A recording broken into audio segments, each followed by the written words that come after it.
Hey, what's up, everybody? Mark Shaw Evans with You Control You podcast. Thank you for joining us today.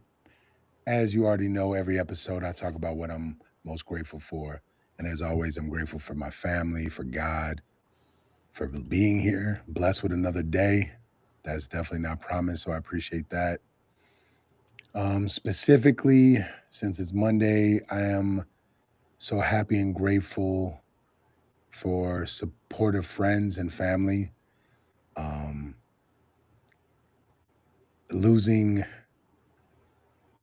losing an animal isn't like our dog passed away or we put him down, and uh the I'm not one of those people that says having an animal is like having a kid, because I got two kids. There's definitely a difference when you have kids, but it's definitely losing a friend, like a really good friend, someone that's just pretty much down for the cause. um but I'm very appreciative and grateful for the the ladies that are at the gym that supported my wife. It was they popped over to the house and they hung out and they did puzzles, and they were they were checking in on a consistent basis. So I'm very appreciative of that, because I still got to go coach, I still got to go work, and so having people to be able to be there with my wife and help her through. And then yeah, grateful for my wife, of course, who's already looking at puppies. It's uh it's puppy mania right now, and so it's going crazy. But I'm grateful for the time I had with my dog. So it's like it was nice to have a pit bull. Um, I miss my guy, miss our morning walks, and so I'm very grateful for that. So, but yeah, now as you can see, I'm not alone. I told you guys that we're gonna be having a lot of interviews. Which I'm stoked about, because I don't want to always sit here by myself. I run out of things to talk about, and you guys on live go a little crazy and take us down the yellow brick road. So I'm here with Hanna Bauer. What are you most grateful for? Hi. Well, I'm grateful first of all to be here. Today, as I talked earlier, well, the outside. So actually, I was very grateful for my eyesight. I was just very grateful that I still can see everything and take it in.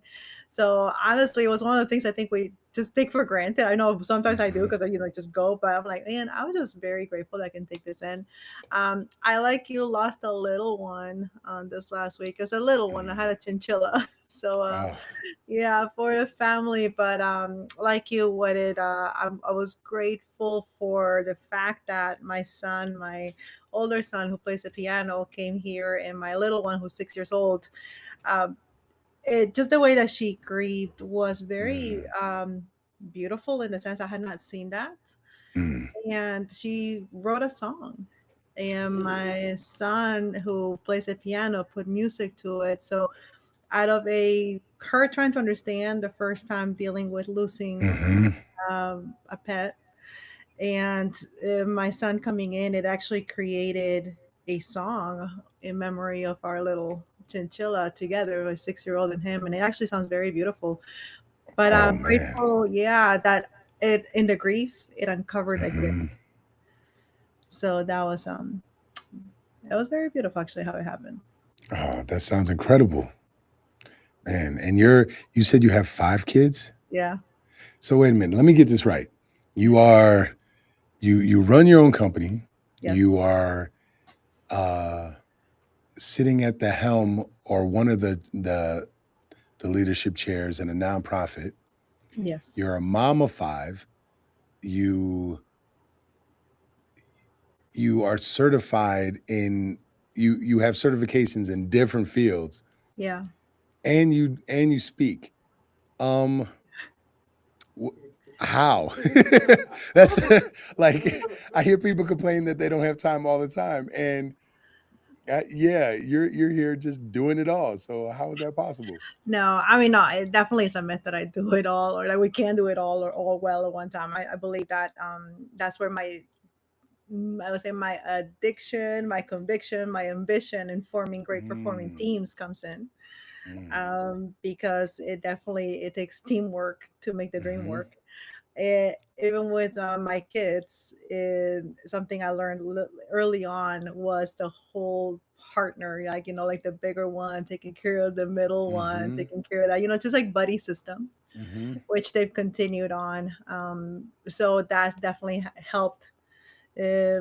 I believed in investing a lot in my kids at the beginning, like the first Mm. 6 years. I really believed that was key, and because for character development and how they learn and Mhm. getting them to self study. So I feel like not only am I blessed with great kids, but because of that, I didn't have to be on them to do things Yeah. because they we developed that early, and it was something I was, again, I had conviction on, like the first 6 years. So now my youngest one is Mm. 6, my eldest one is 21.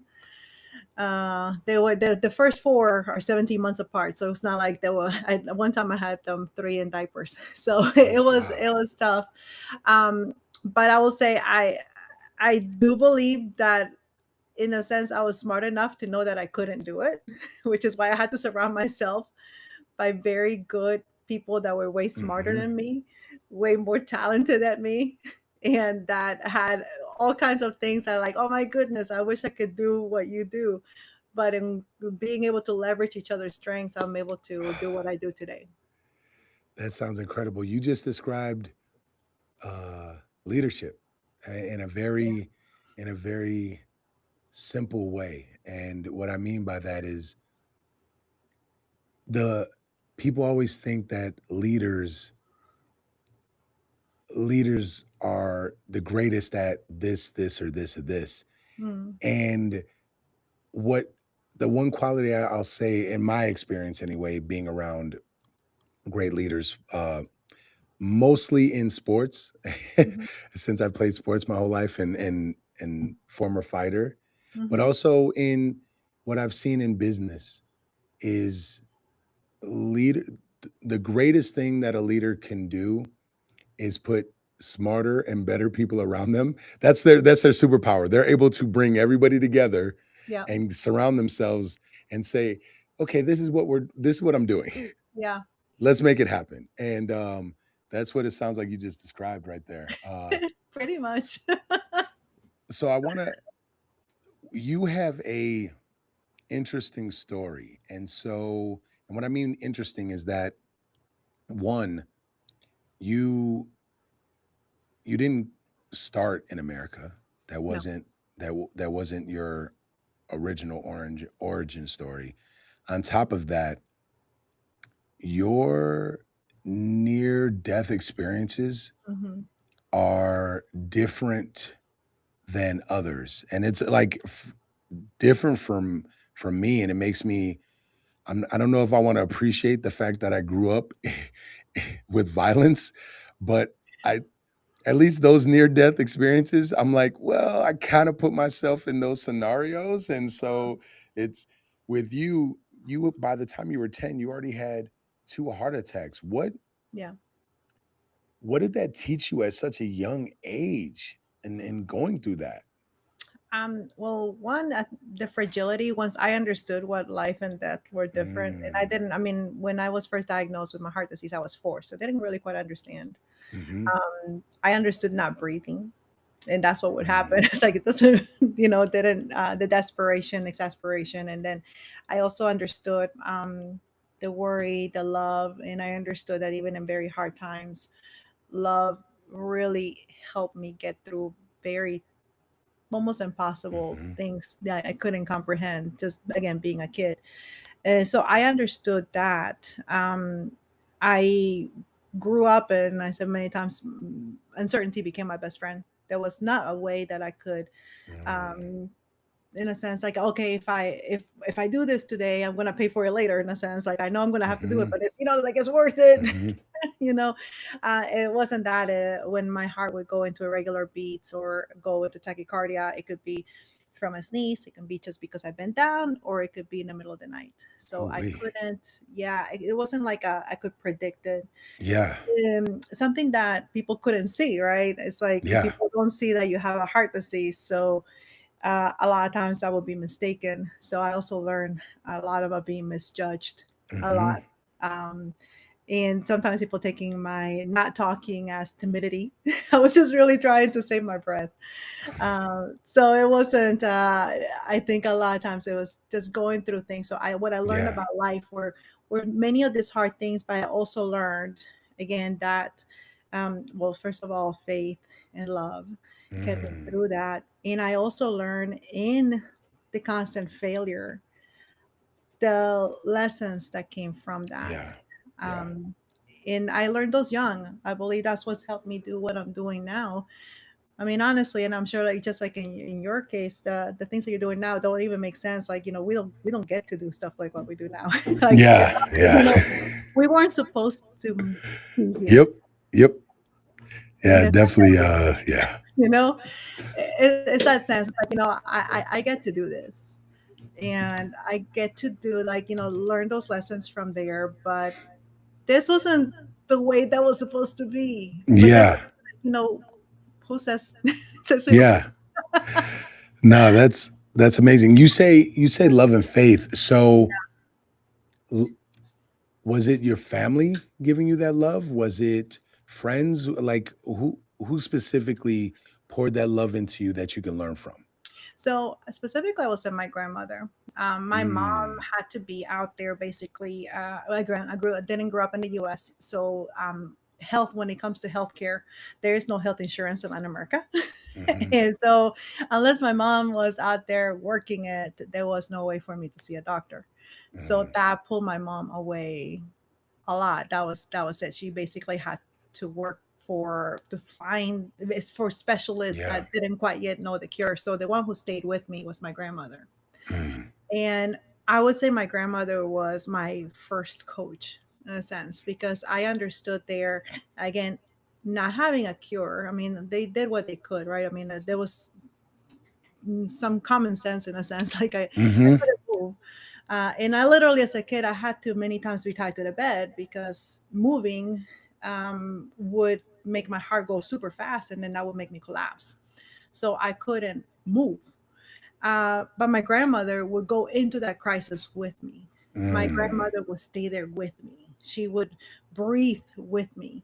And Mm. that's what I learned so much in with love is that she didn't have to. She Mhm. chose to. And her going into the crisis with me, even at a place where she wasn't a doctor, she didn't have medicine, she didn't have anything. Just the Mhm. fact of having somebody go into the crisis with you gave me Mm. hope and the love to be able to get in rhythm to breathe again Yeah. and Yeah. hope that this is going to be better tomorrow. That was one. That was my first one. And of course, Mhm. the medical, I can't say enough about the medical community arriving to the US. Again, after my second heart attack, I was 10. That one, I don't really go into that one because then people get stuck in that one, but it was definitely a miraculous situation because it was um, from what my mom tells me, from what the people tell me, I was there was no vital signs. Actually, I was in the morgue Mm. when I woke up, and then when the doctors talked to my parents, they said this is a second heart attack. There's no way that she'll have more than 6 months to live. So coming to the U.S., it was a race, in a sense, against time. And even the doctors here, there was no pathway. So a lot of the things that they tried were at the time experimental because there was not much research with kids, Mhm. heart disease. My particular condition wasn't a common one. It was electrical.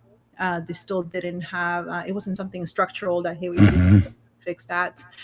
And it wasn't something caused by a lifestyle that if we change something, Yeah.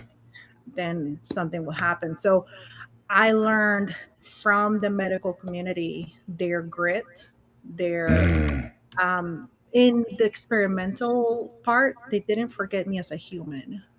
And that was a big part because that's a very easy to Yeah. understand, especially as a kid, that I'm not my circumstance, I'm not the monitors, I'm not the this, Mhm. I'm not these things. And I would see them coming in and bringing in that normalcy in a sense, especially from the volunteers that would come to the hospital. Mhm. So I learned a whole lot of things from a lot of strangers Yeah. in very dire circumstances. That later on is what allowed me to do what I did because I didn't know what to do later. Like, once even when I Yeah. got a health card, like, what do I do? Like, I didn't know Man. what to do. No, you're truly blessed. You were meant to do something great. So Oh, this is incredible. This is truly incredible to be in that situation at such a young age and be able to still uh in order to learn from it. It's one thing to go through it. mhm. I believe people can a lot of times get stuck Yeah, in the negativity of what's happened to them and not be able to move forward and not be able to take control of their own lives and realize that, okay, this is what happened. What can I learn from it? How can I do something with this knowledge? And here you are, passing it on to not just your kids, but to so many other people. So what a blessing. You are truly, you were meant to be here. Like that's incredible. I appreciate that, Mark. Well, I had a lot of help to help me with this because I would say I think a lot of times when we go through very dire circumstances, once you get off Hmm. like that, it's like a relief and like, hey, this whole new Yeah. world. But then you don't know exactly. I would say I was just as afraid not having my condition as I did when I had my condition Hmm. because I didn't know what it was to be well. So even Yeah. when my heart was fine, I would be like, wait, is something going on? Like I wasn't used Yeah. to the normalcy. And I think that was the other part. A lot of times, why do we get stuck? Because even like we get afraid more of success with that, but we're so used to the dysfunction that when we start functioning well, is you immediately want to fall back into dysfunction Hmm. to make it Hmm. normal again. And I think for me, that was, and I would say honestly, for me as a teenager, it was a journey for about a couple of years I to believe be that. okay with we being well, Yeah. understanding what being well was, embracing it. And then I would say I wouldn't even really understood everything that happened until it was for the 20th year anniversary when they called me for the documentary for what they had done. It was an innovative surgery that saved my Hmm. life. And I was a kid, so I didn't know the Hmm. implication. So I'm listening just as curious as everybody else is, like, yeah, Hmm. tell me what happened.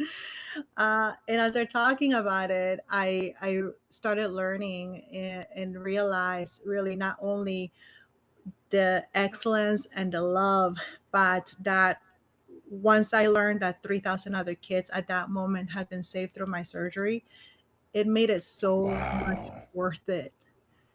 But I wouldn't have understood that before. There's Yeah. some of the things like you think Yeah. of, like, well, I didn't have a childhood. I didn't know how to play a playground. I don't know. I mean, I don't know. There's a lot of things I don't know. I don't know what it's like to play in a team sport. I Hmm. couldn't do stuff like that. I got to do that later watching my kids, but a lot Yeah. of my life has been like that. But you can get stuck there. Like all the things Yeah. that you didn't have, but then we get that glimpse. I was very blessed to have that glimpse to realize, Mm. oh my goodness, it was worth it, not just because of the quality of life I have today, but look at the quality of life that other children I don't even know get to have, and even adults, because now adults are getting the same surgery as well. Yeah. Wow.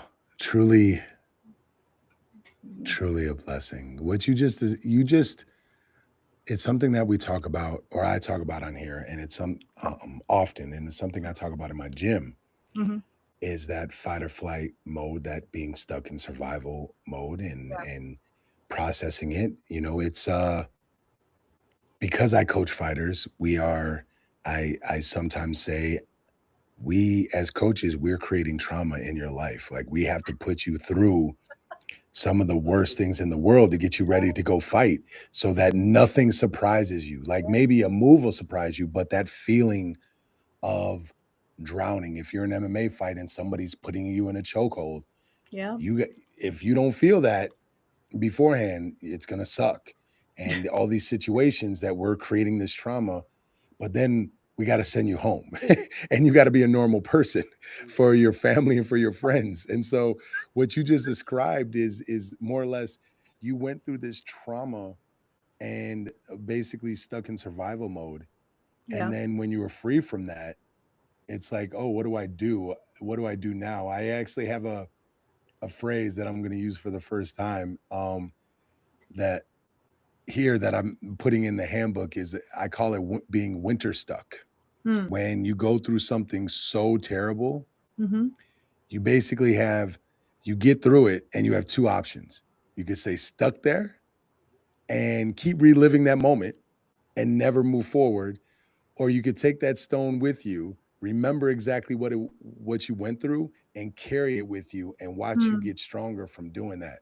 And so mhm. what you just described is basically like that. It took you a little bit, but that's age. Like not only were you going through normal adolescent things that teenagers go through, hormonal, mentally, physically, but you were also like, I'm free.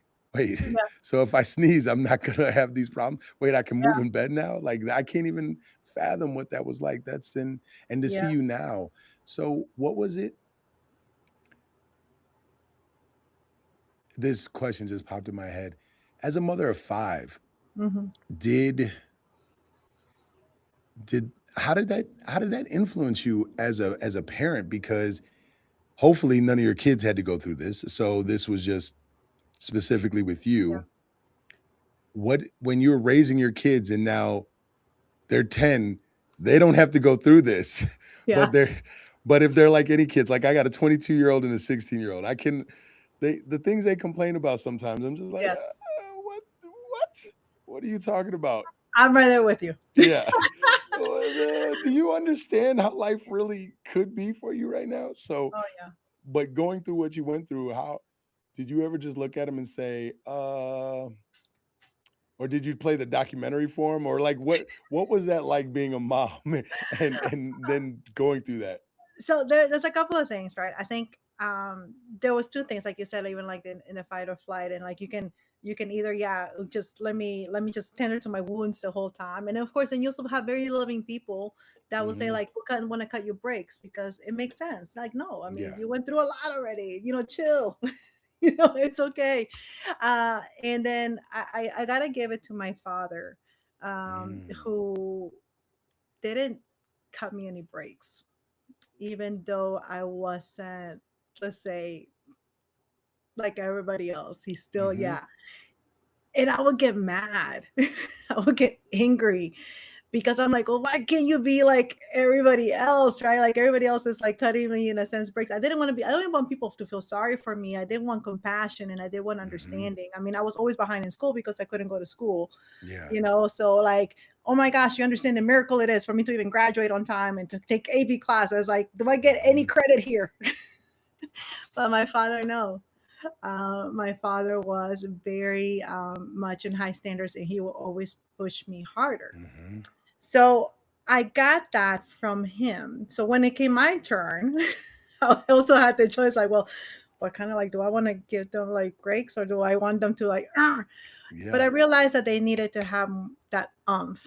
And I would tell them, I'll be straight out. I was like, listen, what do you mean you can't do your homework or you have an illness or like your headache or something, and I would talk to them, but this is something I did do, again, me realizing that there were certain things I couldn't relate with them on. I Yeah. made sure I had them surrounded by mentors and by Mhm. a community where they can still speak out because I knew I couldn't understand. I never went to homecoming. I didn't know what it was like to be in school regularly. I didn't know a lot of things, again, even being in teams or playing in sports. So there's things that I could comprehend as much, but I didn't understand the same way that somebody else Yeah. would. So I made it a point that they were in those teams, that Mm. they did were surrounded by coaches, that I did have mentors with them. They did participate in the YMCA. They had that reach and rise. So because I knew that as much as I wanted to, I Yeah. also I'm like, listen, I live with life and death Yeah. every single day. Like, this whatever it is that you're going through, I understand it's hard, but let me tell you this, and I think we always have a bad rap as parents. Like, let me tell you what it was like when I was growing up. Yeah. Yep. So I'm sure you add that to it. But like I said, I knew enough to know I needed them to also have the perspective of people that they can communicate with. So I made sure that always, since they were younger, they were in a community group, but there were other mentors that Yeah. were there as well, and they had a safe space to talk with That's other awesome. people. That's so awesome. Hmm. Um, as we, so I did, if I'm getting this name right, um, I'll just double check right now. Yeah, Heartnomics, and Yeah, Heart Heartnomics. Hmm. Heartnomics. Yes, yes. I'm taking it that that was in, like, I understand the concept with it. And I want you to explain that, but I'm taking it the name is based on your experiences. Yeah, Yeah. So absolutely. could you tell us about the company? Tell us how what you do. Yeah, absolutely. Well, so what I do is, I mean, I help growth minded leaders turn their friction into traction so that their teams can experience the breakthrough so they can scale. And I do that with Heartnomics being the economy of the heart, where we take both love and excellence. And Hmm. love is that human centric part, again, 100% human, and the excellence part, where it's the processes, the systems, and really that dedication and conviction to continue learning, not perfection, but progress. But I realized in doing all this and trying to work and being an Hmm. entrepreneur and organizations that really what makes them work together is leadership. Mm. So leadership is the one that's able to direct the the love to the humans, is able to provide the resources and the processes and the systems necessary, and that's how I get to help, not only in the nonprofit but also in the for-profit organizations. I didn't set out there to do it like, hey, I'm going to come up with this framework, Yeah. but I actually was the framework was born in a hospital bed. That was my first book, Hustle with Heart. And I didn't realize, again, we don't learn from experience, we learn from reviewed experience. And as I reviewed my experience of what uh, very tough circumstances, right? I mean, Mm-hmm. I didn't have, in a sense, choices. Hmm. Uh, I was in a hospital bed for months at a time. I basically lived in Children's Healthcare of Atlanta. Like that was 5 years of Hmm. my life. So what as I saw everybody else in a sense get ahead, there was always this Hmm. feeling that I'm behind, I'm behind, I'm behind. And it's like basically every day that would come, as much as a blessing as it felt, hey, I'm alive one more day, it also felt at the same time, oh my goodness, I'm behind one more day. I'm Yeah. getting further behind. So in essence, the very gift that I was praying for, the very thing that we're all believing for, to have Hmm. one more day, it became this horrible baggage for me, because it also meant I'm this further behind now and I'm Yeah. never going to be able to catch up. That's where the beat method came in.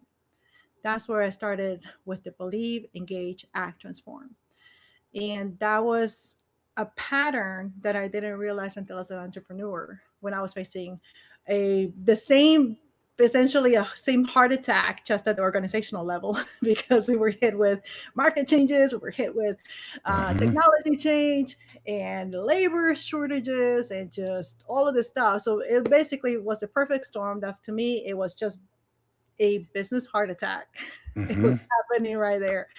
And then I realized how I got through what I did and was able to do what I was able to do. I mean, again, I graduated from high school, wasn't expected to, graduated on time, took AP classes, full scholarship, became president of the Senate at Georgia State University, got elected later on, later on in the industry. I got elected in K through 12 as head in Washington, D.C. for the sector.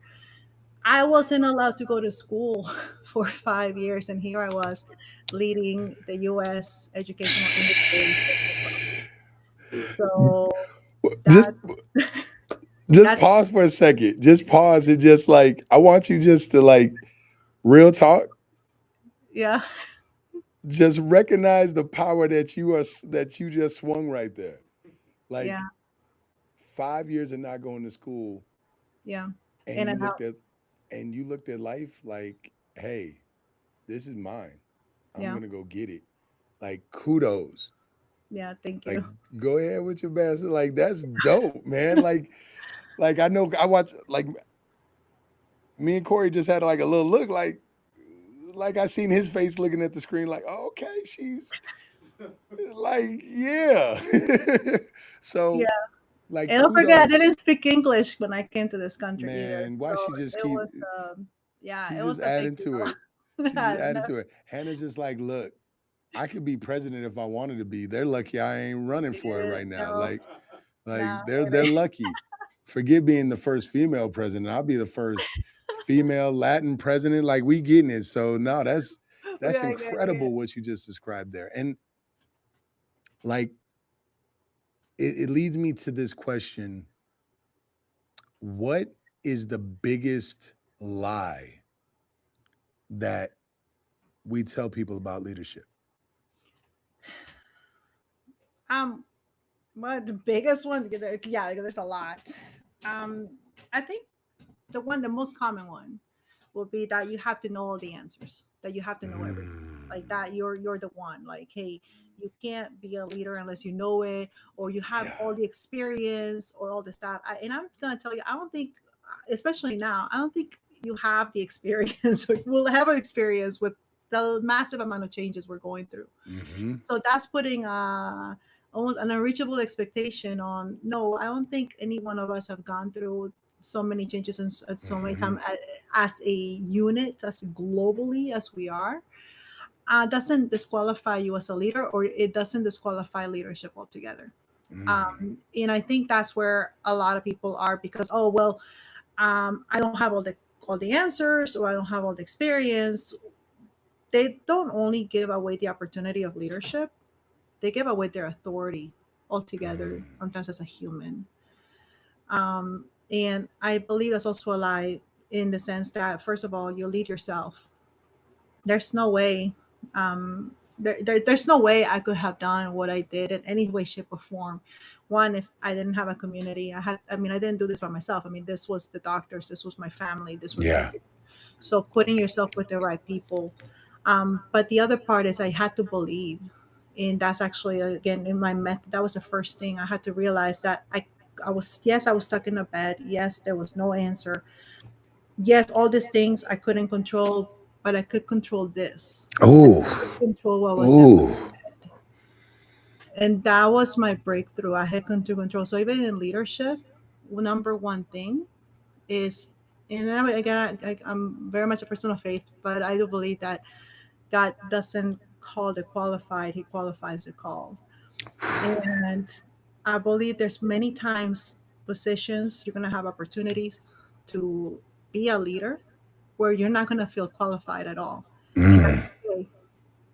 You have to have the right heart, and you will be qualified, and you gotta have the grit. You're gonna have to be committed, but you need to take the chance. The greatest of opportunities is always surrounded by the greatest of uncertainty. man, I love that, Hannah. Like Yeah. you just that bars. That's what we call that. We call that bars. That was Mm. incredible what you just said. And now I want to go back. Um, you talked about beat. Yeah.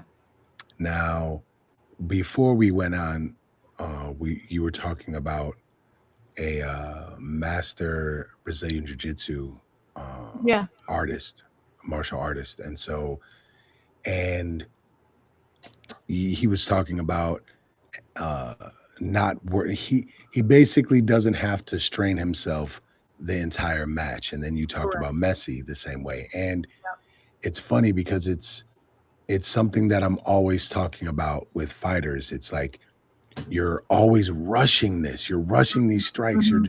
It's like, why is it that I'm 46, you're 23, and you're out of breath and you train like this every day?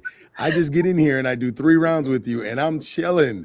I'm Yeah. like, it's it's not it's like there's a flow and you It's have a to know flow. your own rhythm and you have to get there. And I understand it when it comes to fighters. It's the one weird thing about this sport, Mhm. and football's the same way. Mhm. As you get older, where your body starts betraying you is when you realize you just work a lot less. Yeah. But now you have the mental capacity, and there's that window where you have the physical tools still, but and the mental tools, and you sort Yeah. of pull it together. But if you had those mental tools when you were 23, you'd be unstoppable. So, um, I want you to just sort of talk about beat a little bit more. And what is that something you created? Is like Yeah. that acronym? And then if so, what was the driving force behind that? And then how can people implement that into their life? Yeah. So, well, my son is a wrestler. So I watched a lot of wrestling. I feel like my stomach, I end up with some form of something here from the, like, oh my gosh, the whole time. I can't believe I'm cheering for somebody else to get beat up, but it Oh, happened. that's awesome. But I noticed that. I noticed even with before a match, it's like you almost are seeing, like, you already see who's gonna dominate in the Mhm. match, who's gonna win. And it's Mhm. like, oh, it's such a mental thing. And I see it a lot in the young wrestlers. And that's something I was talking to this master jujitsu person. I mean, the same thing, Mhm. and really the rest in the middle of the battle, and it goes back to the energy Mhm. as well, which is the same thing I also tell my leaders. Because one thing, I work with a lot of organizations, and I find my leaders going from the very beginning, from one fire to another fire to another fire. It's like Mhm. basically suddenly the day is running them, and at the end of the day, like, I didn't get done what I was supposed to get done, or felt like they didn't do anything, and they're just exhausted. Mhm. So that's where the beat came in, because I was going through that. Actually, my aha moment came when I was in the documentary, hearing again what was going on during that time. And of course, asked, well, Hannah, how did it feel like, going through the Mhm. disease and all those things? And I started explaining. And then suddenly I realized, oh my gosh, I'm kind of feeling that now. Except Yeah. I didn't have heart disease. I know I was cured. I was okay. And I come to realize later, as I look at that, I'm like, oh my gosh, I'm burnt out. And I was exhausted.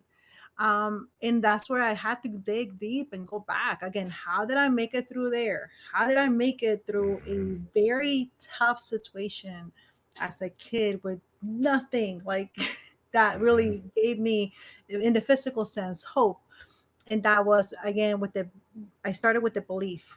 I was very limited in what I could do.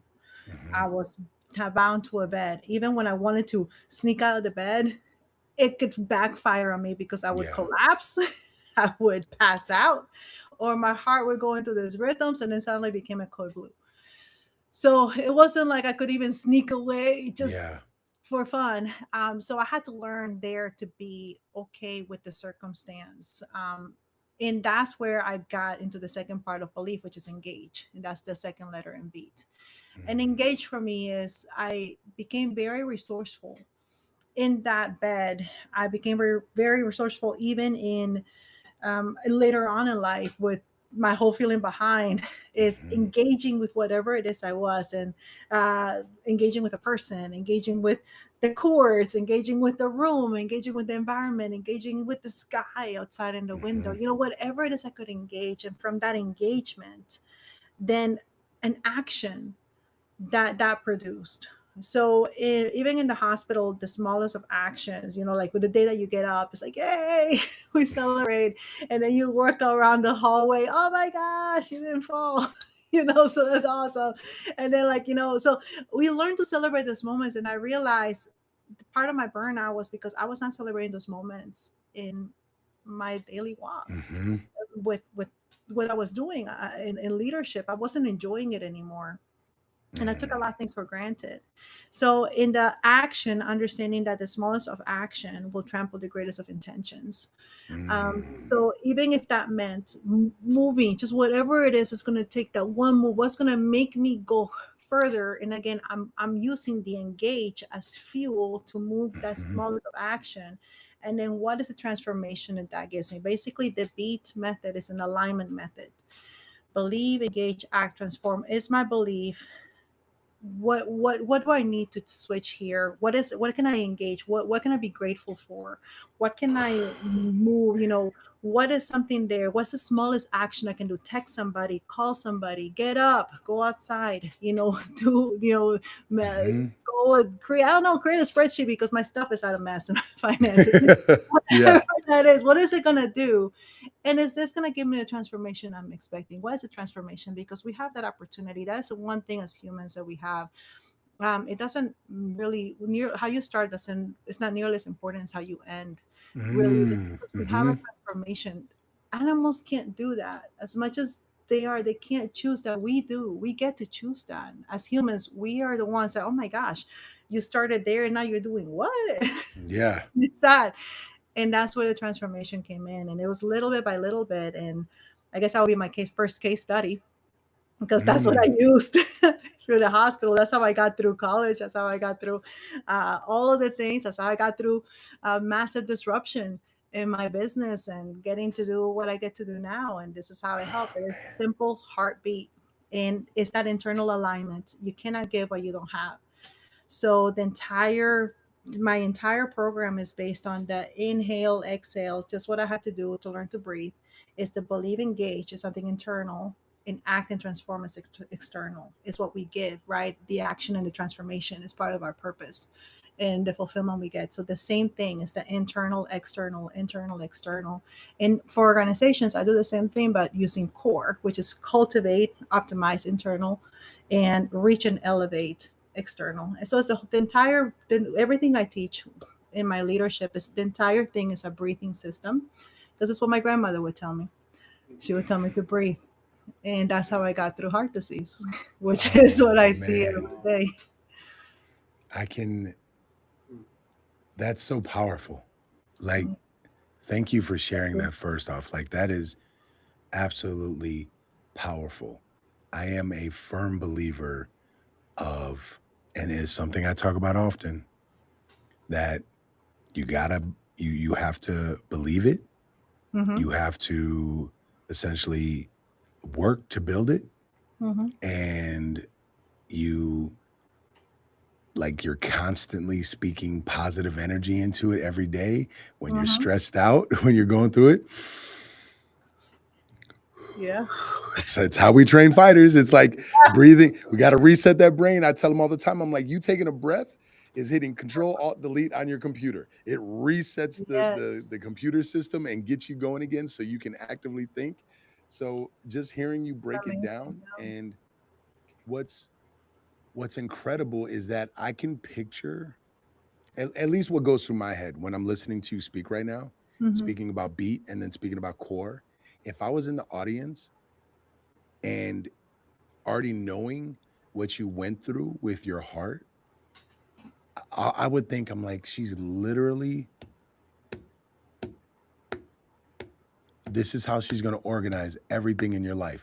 It's Mm-hmm. like that tap, that Yeah. heartbeat right there. Mm-hmm. And if you ever recognize your heart is going like this, Mm-hmm. to Yeah. bring it back, and it's like I'm picturing that, and picturing how you can implement a quote unquote normal heartbeat into an organization, into a Yeah. The person, rhythm. into people. Like, it's such a oh, it's so dope. I'm like, I wish I could explain it more. It would take me about 30 more minutes to really explain all the things going through my mind right now. It's like, because uh the beauty of doing what I do, is that I get to speak to so many like-minded people, but we Mm-hmm. all explain it so differently. And I you got me so amped up and excited right now. There's because I'm literally picturing, like, it's I can picture a heartbeat. I can picture how it's beating, Mm-hmm. and even the way you speak. There's a rhythm to it. It's a it's a very confident and very sure of self rhythm in which you Mm-hmm. speak. That when I hear you talk about it, and I recognize it, and even I I believe if I put you in my gym and said, "Hey, can you explain this to him and put it with fighting?" and you can know nothing about fighting, you would find a way to connect the dots, and nobody would know how nervous you are about trying to connect those dots, because the way you speak is so confident, but it's not arrogant. It's like, it's a very controlled tempo beat, and and I hope you don't take any offense. It's very mom-like. It's very Yeah. like, "Oh, mom's got me. She's got me." It's like, "Yeah, okay. Yeah, I'm gonna follow mom today. I'm gonna listen to what she's saying." Like, I'm following that beat. Yeah. It's truly incredible hearing you talk about this. Like, it's oh my goodness. Oh, I appreciate that. No, that I Yeah. probably would. I probably would fight it. I mean, you actually said something very interesting too, and I don't want your audience to miss it when you're talking about practicing and practicing even the chokehold before Mm. they Mhm. go into that, so it won't surprise them. There is a time and space, like for example, with me, I had tachycardia, and that's Mhm. basically your heart going fast. Well, we need our heart to go fast. If your Mhm. heart doesn't go fast when you are exercising, you could have a different attack. That's a whole other problem. Yep. So there's this time for that. It just with me wasn't the right time. Just like Yeah. it was arrhythmia. Arrhythmia was just, all over the place. Mhm. And I go into organizations a lot and basically have arrhythmia with conflicting priorities. Even your Yeah. day when it's chaotic, like, hey, I'm here. No, I'm here. No, I need to do this. No, I need to do that. You know? So that's arrhythmia. That's literally arrhythmia. And and I will say that when I'm brought into organizations, a lot of times is because they're going through that crisis, right? So like they're in tachycardia, they're in Mhm. arrhythmia, they're in that. But there is a time too, just like if you see when you're going through that, when you put your the people your fighters through that, it brings out the gaps. It brings Mhm. out the weakness. It brings out like, hey, maybe they are going too fast, or they're going too slow, or they're not listening enough, or they're losing too much energy. So that next time you can adapt. So next time Mm. you can be agile, maybe like, hey, when you see this space, you need to go real quick after this. Mhm. So in the same way, there is we build develop resilience on purpose. There Mhm. is a time putting stress, like there is good stress. I mean, that's why we have stress Yes. tests with the cardiac, right? When you Yes. have stress tests, is to show up if there's anything that could be going wrong. And because there is a natural flow, hey, we need to go fast. So the heart has to Mhm. go in line with that. Mhm. We need to slow down too. Does it slow down fast enough? They call that HRV, right? There's a healthy way to Mhm. slow down. It talks to fitness, and the same way goes with us. It is not bad to challenge ourselves. Mhm. On the contrary, we challenge ourselves on purpose. We practice resilience on purpose. We develop that so that when those times come, because they will come, anytime you do anything that is worth anything, they're gonna face challenges, you're gonna face Yeah. friction. It's just part of it. That's how we go through it. Oh, But man. you're ready. And the same thing as with organizations, we do that. Like you have that stress test. It's not conflict is not bad. We need Yeah. conflict. Conflict shows up again in a safe space. Like Mhm. what you're doing, I mean, you're literally putting people to fight. That's conflict. Yeah. Yeah. But in a safe space so that I can tell you, okay, here's this. Let me give you some immediate feedback. And people are getting feedback in the middle of the conflict. How about that? It's the same thing that we need to do us as leaders in our daily lives and with Mhm. organizations. Make that space so we can have the feedback in the middle of the conflict, so that we Yes. can adapt, we can be resilient, and we can take opportunities that present themselves. Oh, yeah, absolutely amazing. No, dead on. Dead on. I tell people all the time, I wish I could implement a new law that requires everybody to do one fight camp or go through a wrestling training. I'm a former wrestler, like Oh, yeah. wrestling training I just sent my or son to a you. fight camp. Yeah, like oh, I would absolutely adore them. Like I Yeah. the my daughter's had the same boyfriend since she was 14. She's now 22. When he showed up at my gym, he had a black eye, and I thought for sure, I'm like, there's no way this kid is like, I don't care if her mom is chaperoning. There's no way this kid is taking my daughter out. And I said, "How'd you get that black eye?" He said, "From wrestling." I'm like, "Oh, he's good." Like, because wrestling, you don't have cheerleaders typically at wrestling meets. You don't. Nobody's. It's not a glory sport. It's just a sport that you grind your butt off, Mhm. and it's one of the hardest sports out there. So it's like anybody that tells me they've wrestled even a year. If you've wrestled a year, and you stuck with it, that Yeah. tells me where your mind is. If you did it for 4 years plus, oh, then you're a Yeah. different kind of animal, and that I love that. So, Yeah. Yeah, you could tell him come this way anytime. We could I put him through a nice little program. He'll probably be in heaven, to be honest. So I I'm thinking about something, Uh-huh. and I don't get to have this conversation. I wish I did. I don't get to have this with many women. And I want to see if you being an entrepreneur, being a Yeah. parent, have to if you've gone through some of the same struggles that all the men that I've spoken to go through when it comes to family and work. So you've already you talked about it. I can't remember if we were live yet. Balance. I also don't believe there is a balance, at least Yeah. not the way people think. People No. try to say, well, your life should be 50-50. I'm like, no. I'm Have you like, seen you someone struggle? try building something that you see here and then nobody else can see and tell me that you can build that and it life be 50-50.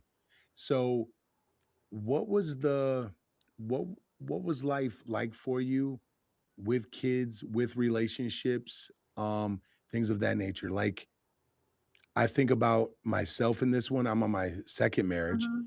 and the biggest thing I learned from my first marriage is learning how to communicate things. Even though I think I communicated them properly, I didn't Yeah. fully explain them, mainly because I didn't even know how to explain them. Yeah. And then learning from others, like learning from other mentors that run businesses, or even looking at people like honestly, Kobe Bryant, listening to how he balanced things and how he was able to make things work and how they had conversations, and other people like that, that whether they're on their second or third marriage or they're Mhm. still on their first. What was how difficult of that was that for you, trying to again not find balance the way other people think, not 50-50, but being able to be present either in a relationship as a mom and also being present running businesses? Yeah. Well, so I already had the whole I'm behind Yes. that I fought earlier in life, right? Yes. Like, so trying to do 100 things. Can you do it? Yes. Can you do this? Yes. Can you do this? Yes, yes, yes, yes, yes. Until it all got caught up with me. And as I mentioned to you, I found that what I was suffering from was not another heart disease, it was burnout, Mm. which felt just the Mhm. same way. So I did definitely buy into like the whole there's balance and you can do everything and this doesn't have to slow you down and you just run through it. You know, and I had, I mean, Mhm. so much of my life I did. I mean, that's what I did, right? I mean, Yeah. I ran through it. I would make it to school when I could, and I would put on the mask. Everything's good. Everything's good. Especially because anytime I wasn't good, it would hurt my mom or it would prevent my mom from going to Mm. work.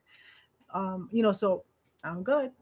I'm good. Mhm. So I had learned that a lot um, growing up, which Yeah. became very maladaptive later on in life because then one thing is not being honest with people, the other was not being honest with yourself. Yeah. And I wasn't honest with myself Mm. um, in the sense of like, hey, it's okay to take the break. And I had heard the whole thing. I think maybe it was like we were growing up at the same time. Everything was like this balance. That was like the ultimate thing. We just want balance, everything like a nice round wheel. And I'm like, it's not, my life is not looking like that. I'm trying. I Yeah. am trying. But something like, it looked more like this, up and down, going this, like this, and Yes. then, Yes. hey, the bank Yes. account looks like this. I gotta put my attention to here. But now Yep. one gets a six, so now I gotta go over here, Yep. and all of this stuff. And then I remember seeing what a juggler looks like. And yeah, he can do it, not for long. And then I Yeah. was introduced to the concept of sustainability. And that really is what changed for me, the sustainability Mm. aspect.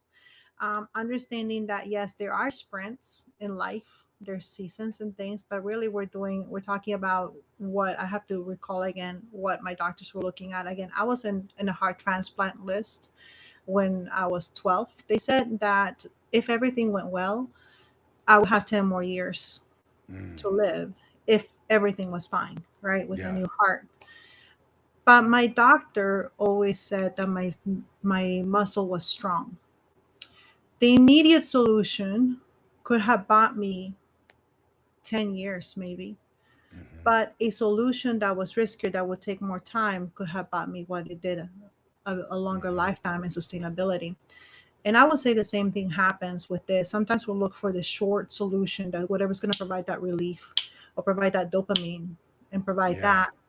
Yeah. And it honestly, yes, you might be able to do that, but it's only going to give you a solution for this long if everything goes well, versus looking really at what needs to get done. And that takes slow down, that takes failure, that takes Hmm. commitment, that takes a lot of communication and feedback. But then at the end, it's not just sustainability for you, but again, in my case, it was sustainability for a lot more, many Yeah. thousands more.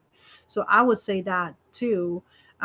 Yes, for me, I had to come to terms that what did I want? Did I want a quick solution, or did I want to be here long term for my kids? Because it was taking a toll on my health. Hmm. I was not well, and I was not being fully myself either. I mean, I Yeah. was not happy. I was not enjoying my life. You know, when you're tired and you're not sleeping and you're working through the night, and then I had to realize, well, what am I doing for this for? Again, I think we live in a society where we get stuck a lot in tactics, where Hmm. is they're good, but what's the end result? Yeah. What is it? What's the purpose? So one of the things I had to do is, let me get back in touch with my purpose, but not only in doing what I need to do for what I feel I need to do for the world or what I was made for, but also how good am I in receiving back? Mm. And that is a fulfillment. That is the other word after sustainability, was fulfillment. Am I living a fulfilled life? Having Mm. gone through a long time where even living was questionable, Yeah. did I really go through all that to live this? Yeah. Like, Mm. is this really what I want? That's And powerful. yeah, it's like, it looked ugly. It wasn't a happy day when I asked Yeah. myself that. So it takes courage. So I say that to anybody who's still going through this. It takes courage, and it's okay to ask the question. It's okay with not being okay with the answer. One of the things that we do in change management is the current status state. But until we're honest with ourselves, until we're honest with how it is right now, we don't give ourselves the opportunity or the chance to change, Hmm. so we can have that fulfillment. And like I said, I had to become honest with me, because I had learned for a long time, look, we can do it. Yeah. We can do this. And there was a point where I couldn't do it. And that was Yeah. okay. That was okay. So balance, not so much. Living by priorities. My priorities had to be Mm. dictated by my purpose.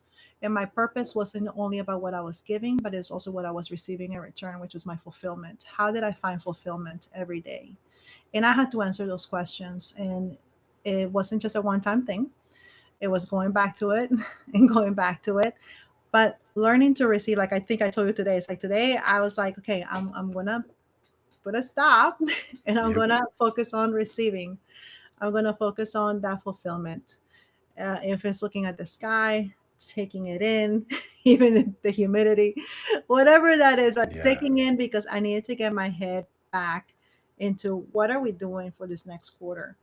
What are we doing for this next year? And again, as my son just started school, I have he's 17 now, Hmm. and my 6 year old, the fulfillment that comes in that. And yes, I too went through a divorce from my first marriage, and it was Mm. horrid. Um, and there came a lot of healing that had to come Hmm. from that, and that also take energy. So let's say at that time, I also chose to sit down, and I chose to sit down with my for my kids, because I Hmm. had to choose what was priority there. So did I get ahead in my business? No. Whenever again, the whole thing, like, oh, but there was so much more that I knew. Like, just like when they were younger, the first 6 years, I knew that during these years, if I didn't sit down, I could end up with a whole different story later Yeah. on. And I Yeah. chose to do that. Was there a cost? Yeah. Did I get ahead in my career? No. Was it financially straining? Horribly so. Mm. But they're well now. And Yeah. that was the main thing. For me, that was the main thing. It cost. So I think that's the other part. When we're looking at these times, there's always going to be a cost for whatever it is that you're going through. Sometimes because you wanted it, sometimes you didn't want it. There's going to be a cost either way. Yeah. There's going to be a pain either way. There's going to be a pain to stay in it. There's going to be pain to get out of it. Yeah. Either way is pain. It's like, which pain do you want? Uh, and really getting into that purpose and that fulfillment. Yeah, that's powerful. That's so powerful. Wow. You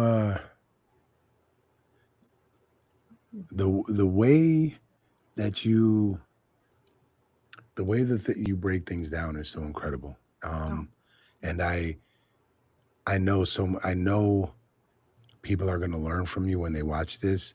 I'm especially excited to see how many women learn. Like I I have 3 to 5 women that I'm specifically going to send this to when we drop this, that mhm. go to my gym, that are going to love everything you're saying, and they're going to learn so much from it because I watch them overload their plate so much, and it's I've become like the dad now.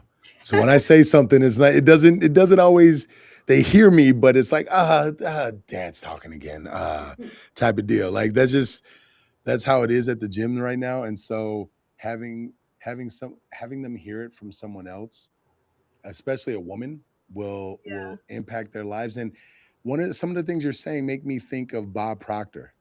The way you're breaking it down and the way you're speaking about life and just in general is a lot like Bob Proctor, and that's refreshing for me to hear because Mm. I'm such a connoisseur of people of speakers and entrepreneurs and such. So man, and normally I would ask somebody. I'm sorry, what were you gonna say? So I gotta check him out. I've heard of Oh, him. I gotta oh check him yeah, out. Yeah. you'll love them. Um, Normally, I ask people, what was that moment where they had to where that you control you moment where they had to take control of the car? But you already explained that. Like you already beat me to the punch. The one thing I will say though, two things. Two things. One, um, we got to do this again. If you're down, I want to bring you back on either towards the end of the year or the top of the year because there's so I could talk to you, I think, for 3 hours straight. For real. I have so many questions that are running through my brain, and we can't do that anymore. We can't do 3 hour podcasts anymore. That's just not feasible. And then second, it's something that I'm told myself that I'm going to start is there somebody that you recommend that I should speak with, that I should have on the show? Yeah, well, I'm part of the Maxwell team. So I'm part of the faculty, and I always recommend anybody in the Maxwell team. They're people, we say in the team, we say we're people of value that value others and add value to them. So I would recommend my Ooh, fellow faculty. Yeah, okay. Coach Tom, Tom Telesco. He's awesome. He has a book, Champion Your Life. So he goes with the champions and he talks about that. So I would highly recommend him. Okay. Uh, he Is it goes okay along. if I drop your name when I reach out? Yeah, yeah. Okay. Tell him, hey, Yeah. Tom, Hannah said, like, Okay. I will. yeah, yeah, Coach Tom. No, he's awesome. Tom Telesco. Like I said, he talks all about champions, and he has a framework on champion. I think it will go great with what Oh you're man, talking I about. love that. I love that.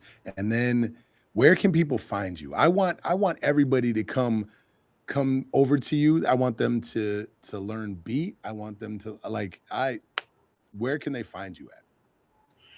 Well, thank you for asking. Well, you can find me at Heartnomics, just like you hear, Heart, and then nomics.com, and also LinkedIn. I actually have a audit there for leaders. It's complimentary audit that you can take for those of you that are running organizations, and it shows you again that friction. Because yes, I like to help you find those gaps so we can use that momentum to make Mm, the positive change you want. mm, man, we're gonna have to. I know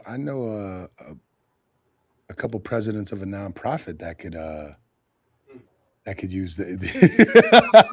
I know some. I know some people. I know some people that I believe uh you could help a lot, and so I would love to. It would be my um I'm gonna send them that link and have them do that. And the Mhm. one thing that I'm very clear about, I'm also going to fill it out, and Corey will fill it out. Like I want to make sure that we are also doing these things because, well, you never know where we can improve. I am now I've gone from a 2200 like a 2200 square foot gym to a 7300 square foot gym, and What? so Congratulations. we are, thank you. We are yeah, Expanding. it's a little hectic, and so and making these changes and doing that. So I'm always looking to grow, and so man, thank you for your time. First off, like I appreciate you so much. You are definitely a blessing that I'm very grateful that God decided that, yep, you know what? Hannah, here you go. Your heart's gonna beat longer because the you being able to share that with us is absolutely incredible. And the way you speak and the I'm not just saying this just because it fits. Like, you speak with so much passion and love. Like, that's why I said mom. Like, it's like you are literally just pouring love and you're nurturing all these people to be better in their life. It's if I don't know if anybody's told you that before, that's the way it's coming across to me anyway, is like you are when I can picture you on a stage, and it's just like, oh, she's just pouring this love energy, which to me is the most positive energy that you can hand out. Like I'm trying to get people to read The Secret. I've devoured it for the third time now, and one of the most powerful things that you could put out is love, and Yeah. that's what it feels like when when it comes from you, is like you're just pouring out this love, and so like thank you so much for joining us here, and thank you for sharing everything that you do. Yeah, well, thank you for letting me speak from my heart. And I mean, it is, I do 100% believe love is the most powerful of not only emotions, but it really power all together. And we do definitely, I don't think we can ever go wrong with love, especially with facing not only today, but everything, anything that comes our way. You got love, we can get through it. Take heart. Yes, let's go. Well, man, everybody, make sure you like, subscribe, follow. Make sure you hit Hannah up. Make sure that, and we'll have a link. We'll have a link to where you could do the Yes. some free assessment for heart and mind. And so, um, make sure you tune in. Make sure you get on that. And then, yes, Hannah, we're either at the end of the year or the top of the year. We're going to do this again. Do you have anything that's going to be coming out that people should be on the look for? Yeah, well, I mean, I have my digital course. I can show you see it. It should be almost about to launch, probably like within the next month. So you'll be able to see that the hardcore, again, for organizations, for business owners, if you have groups, teams, that's exactly what it's made for. And both Mm. human centric and operational excellence. Yeah, you're a black belt in the oh wait, I Six had it. Sigma. Hmm. Yeah. I did some research into that. I was like, "Oh man, that's incredible." I'm like, "Man, she can not only deal with people, but she can handle the data. She can back it up with data." I'm like, "Oh no, this woman Yeah. is coming for people's heads here. Like this is dope." No, Um it is brutal. I mean, like, for real, Lean Six Sigma, it's merciless because it's fully data driven. And that's where I also, that was one of my aha moments, because I did go all for that, right? I'm a new leader. Hey, we're going to do this, data results. And I essentially broke the system because I did not build at the same time the rapport. You can't lead people through change unless you're loving them through change. mm, It's not so much what happens in the success, right? Success is not what happens to you, is what happens through you, really the significance part. And that's where you have to combine that. Is you can be very successful in just caring about the bottom line, which it does. I mean, did mhm, very good financially with Lean Six Sigma, mhm, but in the process I lost my heart, which were my people. And mm. we don't have to do that anymore. We don't have to be choosing either profits or people standards or loving them. No, there is a way to coexist, and that does depend on your leadership. Oh, man, okay. Okay. Oh yeah, I can go very technical on you too. No, you don't like you just spoke truth. I was like, okay, mama, I got you. I like I what man, like you, I'm at full attention. I'm hearing you. Like when I did some research in it, I'm like, oh yeah, that doesn't that Yeah. that she's on a whole nother level. No, I So appreciate that. Yeah. what do you have a date for that dropping? It well, the exact date, no, but definitely by the end of August, you're gonna see it there. There's a free preview of the digital course, and it has workbooks. Actually, those are the workbooks that you see in the back there. Yes, Those are ma'am. part of the digital course. Okay, well, But we'll it's make a sure we growth. include that too. Yeah, no, Yeah, it's we're gonna have it all included. We're gonna make sure that people hit you up, man. This is incredible. uh, hey, that's what I'm here for. I'm here to serve. Let's go. Okay, thank you so much, Hannah. And again, you control you. Sha, we out. Peace. Bye.